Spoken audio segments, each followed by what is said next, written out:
दोस्तों 11 अगस्त 2020 की बात है कि जब राजस्थान की जोधपुर जिला में नांदेड़ी सीवेज ट्रीटमेंट प्लांट के एक इलाके में एक सफाई चल रही थी। इस सफाई कर्मचारियों की इस भीड़ में एक महिला कर्मचारी जो कि वहीं पर सफाई कर रही होती है, उसे एक संदिग्ध थैली मिलती है।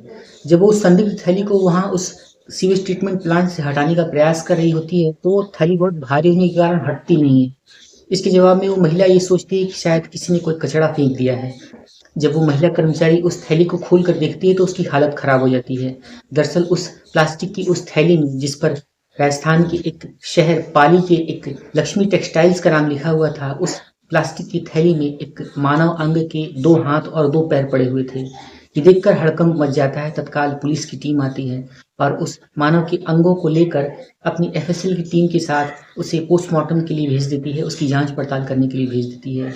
शव की उस हालत को देखकर ऐसा लग रहा था कि बहुत ही निर्ममतापूर्ण तरीके से कटर मशीन से इसे बहुत ही बेदर्दी से काटा गया है। अब जब एक शव के हाथ और पैर मिलने की बात सामने आती है तो तत्काल उस शव के सिर और धड़ की भी तलाश शुरू हो जाती है। इसी बीच पुलिस ने एफएसएल की टीम को बुला लिया और उस शव के टुकड़ों को एमजीएच पोस्टमार्टम हाउस में भेज दिया। एमजीएच हॉस्पिटल में जब इसका पोस्टमार्टम चल रहा था तो उसी दिन उस हौदी के पास सीवेज ट्रीटमेंट के प्लांट के आसपास जब बाकी के शव के टुकड़ों की शिनाख्त करने के लिए जांच पड़ताल की जाती है तो शाम को 4 बजे के आसपास ही पुलिस को बाकी के सिर और उसके धड़ के भी टुकड़े मिल जाते हैं। इसके बाद पुलिस तत्काल आसपास के एरिया में और तत्काल लोकल एरियाज में पूछताछ शुरू कर देती है। इसके बाद जब शाम को 4 बजे के आसपास इस तरीके से शव के पूरे टुकड़े मिल जाते हैं तो पुलिस अब बनाट पुलिस स्टेशन में इस मामले की तहरीर दर्ज कर लेती है। एफआईआर दर्ज होने के बाद पुलिस आसपास के थानों में और ये पता करने की कोशिश करने लगती है कि आखिर कोई व्यक्ति है जो कि गुमशुदा है या फिर नहीं। तो उसकी गुमशुदगी के आधार पर इस बॉडी की शिनाख्त करनी जरूरी हो जाती है।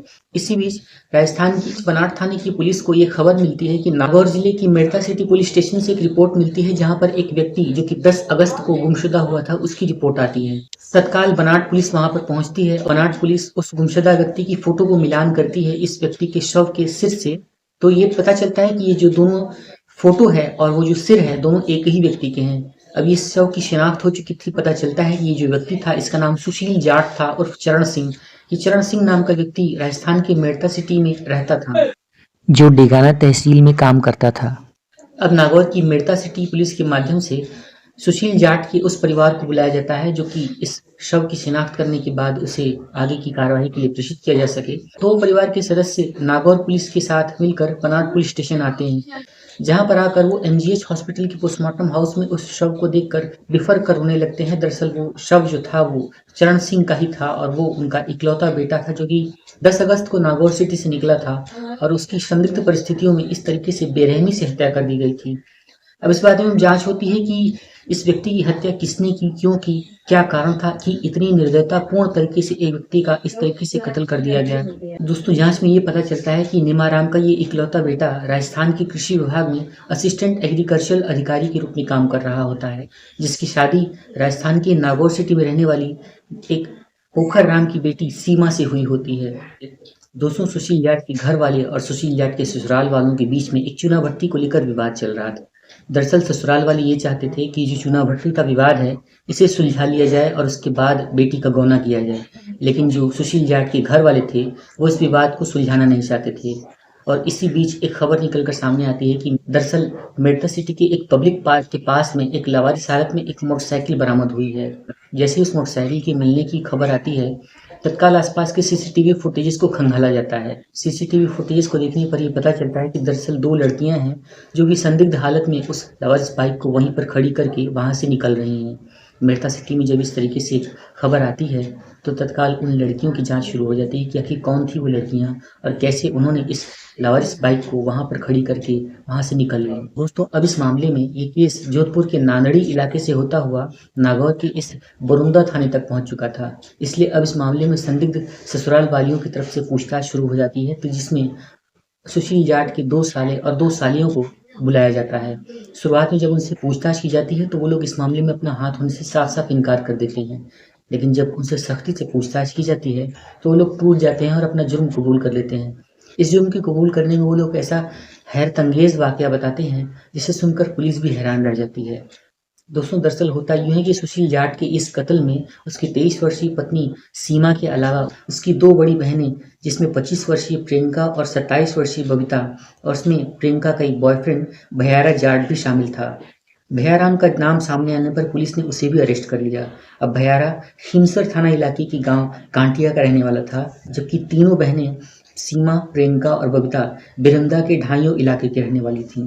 ये तीनों बहनें शादीशुदा थीं, लेकिन पोकर राम जाट की इन तीनों बेटियों में सीमा का गौना अभी नहीं हुआ था। दोस्तों सुशील ने सपने में भी ऐसा नहीं सोचा होगा कि उसकी एक पत्नी जिसकी उम्र 23 साल है और उसकी 2-3 सालियां मिलकर एक साले के साथ मिलकर उसका इतने बेरहमी से कत्ल कर देंगे कि कटर मशीन के टुकड़ों में काट कर उसकी बॉडी को बरामद किया जाएगा। दरअसल होता यूँ है कि बोरंदा के रहने वाले पोकर राम की 7 बेटियां और एक बेटा था, जिसमें से 4 बेटियों की शादी पोकर राम ने कर दी थी। वो अपने घर पर सुखी हैं, अपनी पतियों के साथ ज़िंदगी जी रही हैं। लेकिन जो 3 बेटियां थीं उनमें से प्रियंका और बबीता की शादी हो चुकी थी और सीमा की भी शादी हो चुकी थी। लेकिन प्रियंका और बबीता ने अपने पतियों को छोड़ दिया था और अब वो अपने मायके में ही रह रही थीं। बरोंदा में ही प्रियंका की छोटी बहन जो सीमा थी वो भी रह रही थी, उसका गौना अभी नहीं हुआ था। लेकिन 23 वर्षीय सीमा जो थी वो सुशील जाट के साथ रहना ही नहीं चाहती थी। दोस्तों साल 2013 में नागौर सिटी के रहने वाले इसी लड़की बिरंदा गांव की सीमा से इस सुशील जाट की शादी हो जाती है।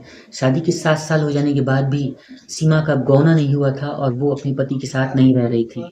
इसी बीच सुशील की उम्र जो थी वो 27 साल के आसपास हो जाती है और अब शादी के 7 साल बीत चुके थे, 2020 आ चुका था, लेकिन अभी तक सीमा का गौना नहीं हुआ था। इसी बीच सुशील को एक सरकारी नौकरी भी मिल जाती है और अब सुशील के घर वाले सीमा के घर वालों पर इस तरीके का दबाव डालने लगते हैं कि जल्दी से जल्दी सीमा का गौना कर दिया जाए और अब वो अपने पति के पास रहे, अपने पति के साथ रहे। इधर जो सुशील था वो पत्नी के सुख से वंचित था। वो ये चाहता था कि किसी भी प्रकार से अपनी पत्नी के साथ रह सके, उसके साथ शारीरिक संबंध बना सके और अपनी ज़िंदगी को आगे बढ़ा सके। लेकिन जो सीमा थी वो अपने पति सुशील जाट के साथ रहना ही नहीं चाहती थी। उसके दिमाग कुछ और ही चल रहे थे। दरअसल ये एक हैरतअंगेज़ वाक़या है जो आपको चौंका कर रख देगा। इस सच्चाई को आप जानकर आप भी सोचने पर ही मजबूर हो जाएंगे। दोस्तों जब भी बिरंदा गांव के पोकर राम के परिवार में गौने की बात होती थी तो सीमा इस बात का सख्त विरोध करती थी, वो लड़ने लगती थी। वो ये कहती थी कि अगर वो मर भी जाएगी तब भी वो सुशील जाट के पास नहीं जाएगी, वो सुशील जाट उसे पसंद नहीं है और वो इस शादी को नहीं मानना चाहती। और इस बात में उसकी दोनों बहनें बबीता और प्रियंका उसका बराबर साथ देती थी। वो भी अपनी बहन के सुर में सुर मिलाकर बोलती थी, जिससे परिवार वाले चुप हो जाते थे, पोकर राम और उनकी पत्नी चुप हो जाते थे और ये मामला टलता जा रहा था। इधर जो सुशील जाट था वो ये चाहता था कि वो अपनी पत्नी के साथ पत्नी का सुख प्राप्त कर सके, अपनी परिवार की ज़िंदगी को आगे बढ़ा सके, शारीरिक सुख प्राप्त कर सके, लेकिन ऐसा हो नहीं रहा था। एक रोज़ फ़ोन पर जब ज़्यादा बहसा-बहसी हो जाती है तो सुशील जाट अपनी पत्नी से ये कहता है कि तुम मेरे पास आ जाओ वरना मैं तुम्हें छोड़ सकता हूँ।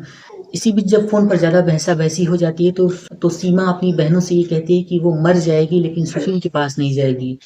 तो सीमा की दोनों बहनें प्रियंका और बबीता ये कहती हैं कि तुम्हें मरने की कोई ज़रूरत नहीं है, हम सुशील को ही जान से मार देंगे और तुम्हें वहाँ पर नहीं जाना पड़ेगा। ऐसा कहने के बाद ये तीनों बहनें मिलकर जोधपुर के मार्केट जाकर वहाँ से एक कटर मशीन लेकर आती हैं। इसके बाद इन तीनों ने वहीं जोधपुर के कमरे में किराए के मकान पर एक प्लान बनाया और अपने पति सुशील को 10 अगस्त 2020 को फ़ोन करके सीमा ने ये कहा कि तुम मेरी दीदी के पास जो कि बनाट थाने में ही लगता है वहाँ पर आ जाओ और वहीं पर हम दोनों लोग मिलेंगे, वहीं पर हम शारीरिक संबंध बनाएंगे और इस तरीके से हमारी ज़िंदगी शुरू हो जाएगी। मैं तुम्हारी ख्वाहिश आज पूरी कर दूंगी और आज के बाद तुम्हें शिकायत का कोई भी मौका कभी भी नहीं मिलेगा। जब सुशील इस तरीके से इस बात को सुनता है तो बहुत खुश हो जाता है और वो अपनी पत्नी सीमा से मिलने के लिए बेचैन हो जाता है। वो तय समय पर 10 अगस्त को ही अपने घर से निकलता है और बनाट थाने में उस जगह पर पहुँच जाता है जहाँ पर सीमा ने उसे बुलाया था। इसके बाद जब सुशील 10 अगस्त को ही वहाँ पर पहुँच जाता है तो इसी बनाट के नांदेड़ी इलाके में सीमा अपने पति से मिलती है। सुशील से मिलने के बाद ये तो हालचाल करते हैं और सीमा की दोनों बहनें बबीता और प्रियंका भी वहीं पर थीं। इसके बाद ये तीनों लोग मिलकर कोल्ड ड्रिंक पीते हैं, कोल्ड ड्रिंक में शराब का सेवन करते हैं। इसके बाद इसी में कोल्ड ड्रिंक में ही उसे बेहोशी का इंजेक्शन दे दिया जाता है, जिससे सुशील जो था वो बेहोश हो जाता है। सुशील के बेहोश होने के बाद सीमा जो कि उसकी पत्नी थी अपनी दोनों बहनों के साथ मिलकर सुशील की हत्या कर देती है और हत्या करने के बाद सुशील के शव के 6 टुकड़े कर दिए जाते हैं और उसी ग्राइंडर मशीन से काट कर उसके शव के 6 टुकड़ों को प्लास्टिक की थैलियों में भरकर यहाँ वहाँ फेंक दिया जाता है। और इधर सीमा की दोनों बहनें प्रियंका और बबीता सुशील की जो बाइक थी उसे लेकर उसी मेड़ता सिटी की उस पार्क में आती हैं। वहाँ पर पब्लिक पार्क के इलाके में एक सुनसान जगह पर देखकर वो लोग उस बाइक को वहीं पर पार्क कर देती हैं और वहाँ से चुपचाप निकल जाती हैं। अब इसके बाद जब ये दोनों घर आती हैं तो नांदेड़ी इलाके में उस घर में अब ये बैठ कर के प्लान बना रहे होते हैं कि दरअसल शव के टुकड़ों को फेंका कहाँ पर जाए, कैसे फेंका जाए, जिससे उन्हें इस बात का पक्का सबूत मिल जाए कि उनका इस कत्ल से कोई लेना-देना नहीं है और वो साफ-साफ बच जाएँगी। इसके बाद तत्काल उन्होंने एक व्यक्ति जिसका नाम भिया राम है, उसे कॉल करके फ़ोन करके बुलाया। जब वो आने से मना कर देता है तो उसे ये तीनों बहनें ये कहती हैं कि दरअसल हमने इस तरीके से एक कत्ल किया है और अगर तुम यहाँ पर नहीं आओगे तो हम तीनों बहनें भी इसी कमरे में कत्ल कर लेंगी, अपना एक-दूसरे को जान से मार लेंगी और इस कत्ल का पूरा जो ज़िम्मेदारी है वो तुम्हारे नाम पर डाल कर जाएँगी। जब इस तरीके से वो तीनों भैयाराम को डरा देती हैं, तो भैयाराम डरा सहमा हुआ चुपचाप वहाँ से अपनी कार लेकर इन तीनों के पास इस नांदड़ी इलाके में आता है। जहाँ पर आने के बाद ये तीनों लोग मिलकर भैयाराम के साथ प्लास्टिक की थैलियों में उस शव के टुकड़ों को यहाँ-वहाँ पैक करते हैं और पैक करने के बाद उसे अपनी गाड़ी में रखते हैं।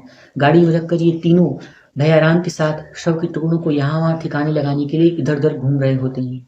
दोस्तों, सुशील के कटे हुए हाथ और पैर को इन दोनों ने मिलकर नांदेड़ी से करीब 100 मीटर के आसपास के इलाके में एक सीवेज ट्रीटमेंट प्लांट की एक हौदी में डाल दिया।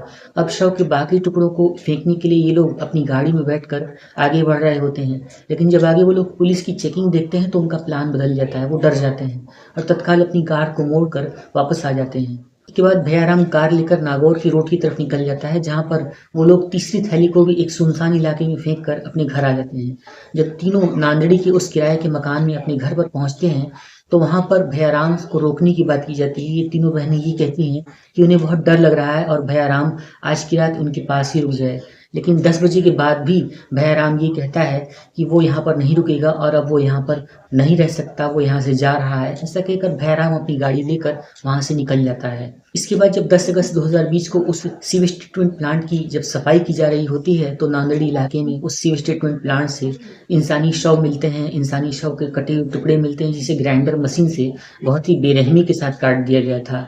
इसके बाद जब आगे की पूछताछ होती है, तो पूछताछ में ऐसा हैरतअंगेज़ वाक़या निकल कर सामने आता है, जो सबको ये सोचने पर मजबूर कर देता है कि कैसी लड़कियाँ हैं और कैसा समाज है। दरअसल जो सीमा थी, वो अपनी ही भाभी के साथ शारीरिक संबंध बनाया करती थी। सीमा एक लेस्बियन यानी एक समलैंगिक महिला थी, जिसे अपनी भाभी के साथ सोना अच्छा लगता था। पूछताछ में ये भी पता चलता है कि सीमा ने अपने ही आसपास के रहने वाली कई सारी कॉलेज फ्रेंड्स और कई लड़कियों के साथ शारीरिक संबंध बनाए थे। सीमा एक समलैंगिक महिला थी, जिसे औरतों के साथ सोना, लड़कियों के साथ सोना पसंद था। वो अपने पति को पसंद ही नहीं करती थी। दोस्तों, ये तक पता चला कि दरअसल सीमा जो थी, वो अपनी भाभी के साथ एक बंद कमरे में निर्वस्त्र रूप से रहा करती थी। उसकी भाभी के साथ भी वो निर्वस्त्र रहती थी, उसकी भाभी भी निर्वस्त्र रहती थी और ये लोग उस बंद कमरे में शारीरिक संबंध बनाया करते थे। कई सारी कॉलेज फ्रेंड्स, कई सारी लड़कियों और यहाँ तक कि उसकी भाभी के साथ भी जब इस तरीके से सीमा के जिस्मानी रिश्तों की बात सामने आती है, तो सब ये सोचने पर मजबूर हो जाते हैं कि कैसी लड़कियाँ हैं, कैसा समाज है।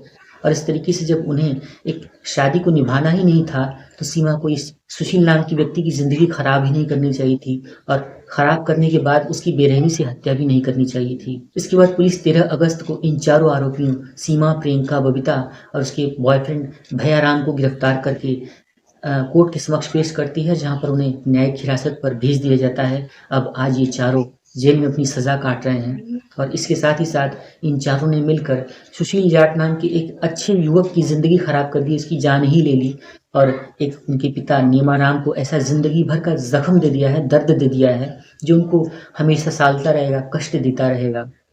कि आखिर एक सरकारी नौकरी वाला एक नवयुवक जो अपनी ज़िंदगी को खुशहाल तरीके से जीना चाहता था, अपनी पत्नी के साथ अपने परिवार को आगे बढ़ाना चाहता था, उसकी जान से मारने की क्या ज़रूरत थी। दोस्तों, कमेंट करके आप अपनी राय हमें ज़रूर बताएं। दोस्तों, इस पूरी सच्ची घटना को सुनाने का उद्देश्य किसी का भी दिल दुखाना या किसी को भी परेशान करना कतई नहीं है।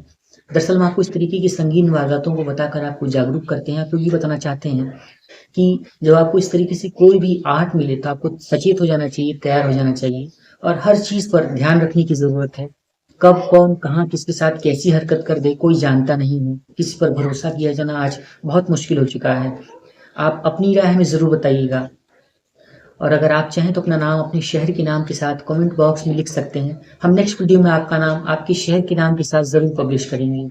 एक नई सच्ची घटना के लिए, एक नई वीडियो के लिए हमें यानी अनुराग को इजाज़त दीजिए। हम आपसे फिर मिलते हैं। तब तक के लिए आप सभी अपना अपना ख्याल रखें, अपने आसपास के माहौल पर नज़र बनाए रखें और सुरक्षित रहें। Take care. जय हिंद।